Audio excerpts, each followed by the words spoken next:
স্ত্রী আফরা ইবনাত খান ইকরার মৃত্যুর পর প্রথম দিকে শোক আর আবেগের কথা বলেছিলেন অভিনেতা জাহের আলভী, কিন্তু অল্প সময়ের মধ্যেই বদলে গেছে তার বক্তব্যের সুর।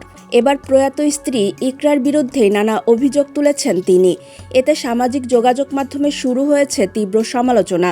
অনেকেই বলছেন, একজন প্রয়াত মানুষের বিরুদ্ধে এভাবে অভিযোগ তোলা নৈতিকভাবে প্রশ্নবিদ্ধ। শুক্রবার 6 মার্চ রাতে দেওয়া এক ফেসবুক পোস্টে জাহের আলভী দাবি করেন তার স্ত্রী সিগারেট, গাঁজা ও মদ্যপান করতেন।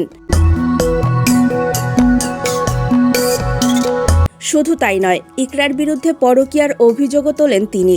আলভী তার পোস্টে আরও দাবি করেছেন, তিনি থাকা সত্ত্বেও 2010 সালে আফরা ইবনাত খান ইকরা অন্য এক ব্যক্তিকে বিয়ে করেছিলেন, এমনকি বাসরও করেছিলেন বলে উল্লেখ করেন তিনি।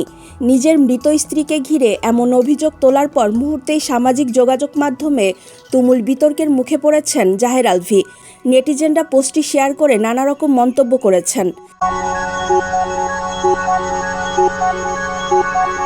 এর মধ্যে অভিনেত্রী রিমু রোজা খন্দকারের একটি পোস্ট শেয়ার করে আরেক অভিনেত্রী তাসনুভা তিশা আলভীর উদ্দেশ্যে লিখেন, আমি মনে করি এখনই সময় এসেছে।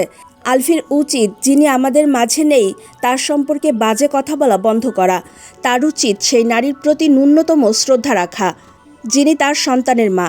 এরপর আলভী তিথির প্রসঙ্গ টেনে তিশা আরও লেখেন, এখন তারা খুব নোংরা খেলা খেলছে, এখনই এটা বন্ধ করা উচিত।